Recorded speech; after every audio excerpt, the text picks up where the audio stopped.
Hello boils and ghouls, how's it going? It's Douglas here at Drumway Productions, bringing you the long-awaited Scream 4 movie mask guide.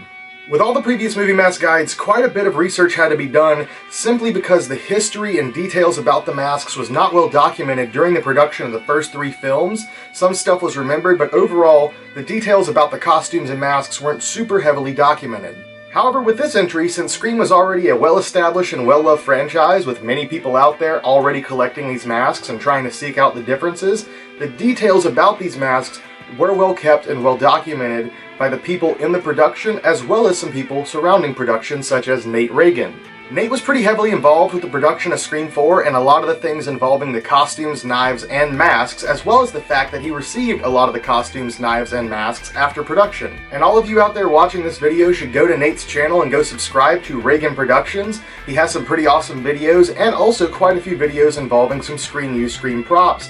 And I believe sometime either before this video or sometime after this video, just depending, he should have a video out on one of his Scream use Scream 4 masks as well as possibly some other pieces from Scream 4. And with that being said, let's go ahead and dive into the types of masks that were used in 2011's poorly received sequel, Scream 4. Now since there are a few different styles of masks that are used in Scream 4, we're going to go in the order that these masks appear and I'll just explain all the details as we go. It's a little confusing but shouldn't be too hard. So to start things off, the first mask you see in the film is an Easter Unlimited stamp mask. However, these aren't just your standard Easter Unlimited stamp masks, and I'll explain.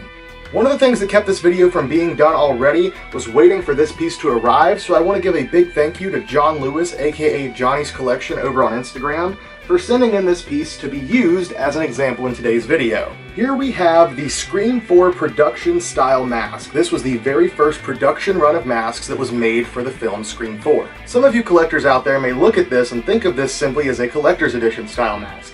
However, the story behind these is a bit more significant than that. So when Scream 4 was greenlit, production reached out to Funworld to produce them a special batch of Ghostface masks, unlike the ones they used in the previous films. In the previous films, the masks were thinner, soft vinyl, glow-in-the-dark masks, typically just standard store quality masks for the most part, pretty much what you could buy at a store. However, production would modify those masks as needed for whatever they had to do on set. Well, this time, production specifically asked Funworld to make the masks a much thicker, sturdier vinyl with perfect eye, nose, and mouth paint, and to have a more luminescent vinyl, however, not glow in the dark. And this was accomplished with these new masks, as you can see on this copy as well as most other examples of these masks. The eyes, nose, and mouth are painted pretty perfectly. And as far as the vinyl, it does have this kind of slight glow effect to it. Really more so, it's just a high gloss, shiny effect in real life. Well, this is a different mixture than what their standard vinyl mixture had been before. Then we get to the issue of the Shroud. This style Shroud was not requested by production whatsoever. However, since Funworld was doing a special batch for the film, they thought what they could do is create this new style Shroud that would help out production to prevent them from having to make their own hood to use with the mask and having to Velcro it, all that kind of stuff. Essentially, they thought creating this one big hooded piece would eliminate the need for that entirely. And I guess that this friar piece would kind of just hang down above your chest area, and the robe that would be used by the killer would not need a separate hood. Funworld also thought this would be a great opportunity for them to be able to produce a special style mask for collectors. So at one point in time, they absolutely did intend to create these style masks, first of all, to be used for the film, and then they were marketed to be that you could buy the exact same style mask that was used in the film for the first time ever directly off the shelves. 32 of these were made for production, but only 26 were actually sent to set. The other 6 were kept by Funworld to be given away or to be used for charity auctions, whatever it may be. The other 26, like I said, were then sent to set, and upon being received, they hated them. They absolutely hated the new style Shroud. They immediately started ripping them off, and I believe they purchased standard store-bought masks and then re-shrouded them with the standard polyester shroud. So already immediately, these style shrouds had caused problems for production. So while these style were the original Scream 4 production masks, none of the actual killer masks that were Scream used or were worn on film had these style shrouds still attached. They would have been removed and re-shrouded. After being re-shrouded though, the production style Easter Unlimited stamped masks were used for a good majority of the film as the main killer mask. However, upon calling in another box of masks for reshoots, they received what was the first test batch of the masks that were going to be sold to the public. And immediately upon receiving them, they rejected the masks because all of the masks were covered in those awful black and blue spots that are known to be caused by these style shrouds, which unfortunately, even the initial production run that were created for the film, like this one, do have those spots. While it may not be super noticeable on camera here, there definitely are several small spots on the face in several different places. So the initial ones for production had these issues. Then when they were going to start producing them to sell to the public, the first batch of collector's edition style masks as they became known, unfortunately, those also had the problems. And during the same time, Funworld found out they were not going to be able to offer the same quality production style masks like they intended to because there was simply no interest in it. I believe the cost per mask in this quality would have been $60 to $80, maybe even higher. And no retailers were interested in them at that price, so unfortunately, they had to downgrade the quality of the materials. In the long run, I do think that worked out better because the second run collector's edition style masks did not have the same staining, bacterial infection qualities, whatever it is that causes these spots that these shrouds had. However, like I said, these first ones that were made for the film, the first batch of collector's editions that were sold to collectors, which unfortunately ended up being kind of like an anti-collector's edition mask because it causes spots on all your other masks too. Overall, this shroud was kind of a big fail, but still a really cool piece of the history. Back to the killer masks, out of the 26 that were sent to set, only a handful were actually modified and kept to be used as the killer's masks in the film. The rest of them were then given out to pretty much any location they were shooting at, whether it be the bookstore, shooting at someone's home, whatever it may be. Wes would usually sign the masks and give them away. So I think that about does it for the main style killer mask that was used in the film, which yet again was the standard EU mold, but the production run with that weird dwarf style hood, which was then removed. That was the main style mask that was used for the killers.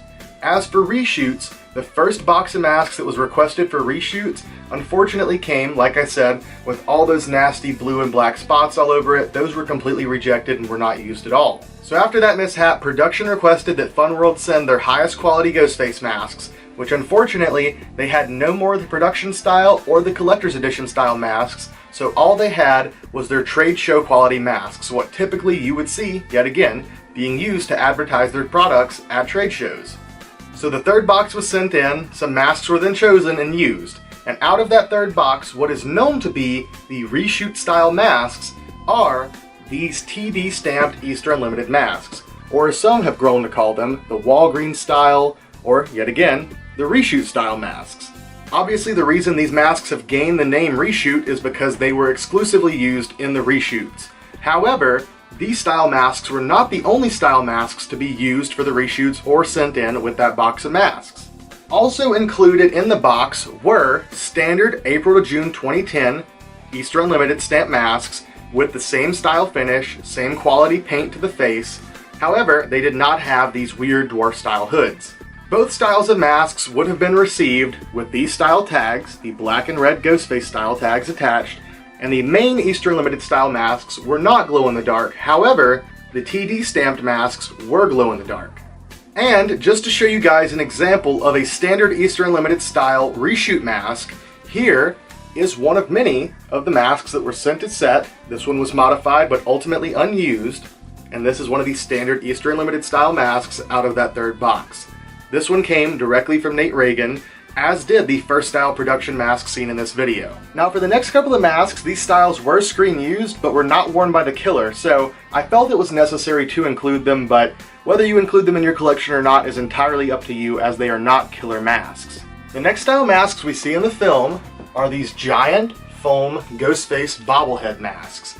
Now these are not sold exclusively as masks, they are sold as full costumes, and they were released right after Scream 4. And obviously these can be seen in a few different shots in the movie. Most notably in the beginning in downtown Woodsboro, you can see them all over the lampposts. However, later on you can see them outside of the Stabathon as well as inside of the Stabathon. And it just so happens the particular one I have here for you is a screen used example. So this was a piece that was in the movie. Whether or not it was used at the Stabathon or whether it was in downtown Woodsboro, who knows, but still it is a screen used piece and it is the entire costume. I think most collectors these days are aware of this type, however there are still many people out there that think that when they see these, These are exclusively pieces that were made for the film, or they are exclusively giant foam decorations, but no, they are wearable costume pieces. And as for the last style mask that was featured in Scream 4, I don't even know if really you want to consider this one to really be in the movie.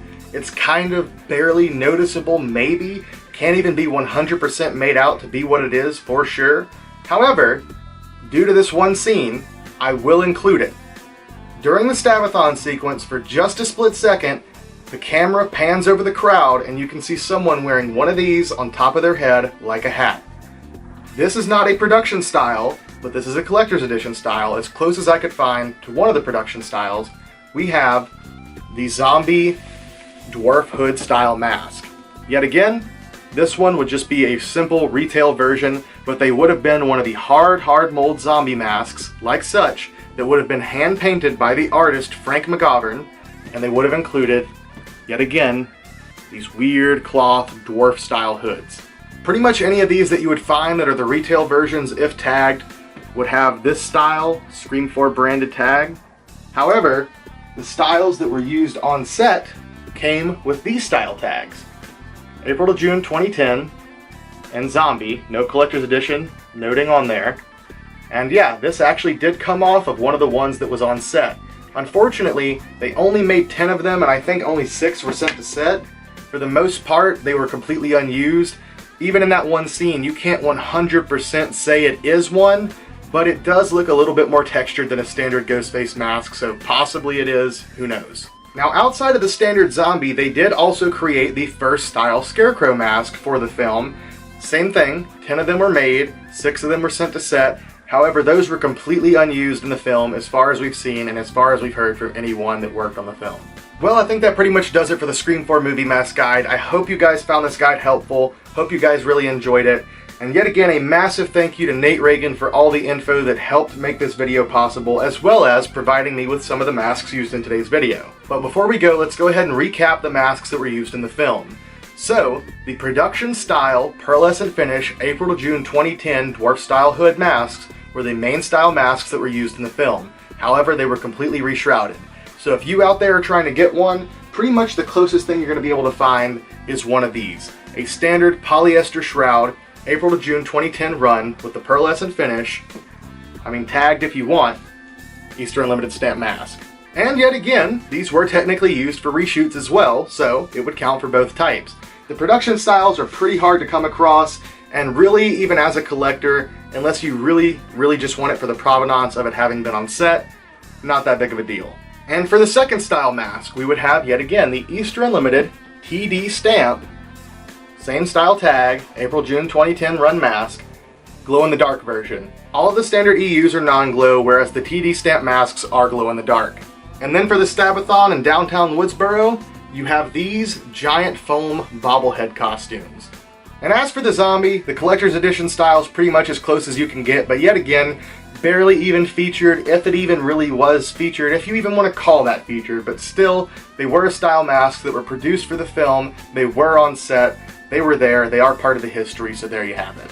And there you have it, boils and ghouls, that's the mask guides for the first 4 Scream films. If you guys are interested in seeing them for the TV series as well as Scary Movie, please let me know in the comment section down below, and of course I plan to do one covering the new Scream film once it releases. Love you all, thank you for watching, and see you next time.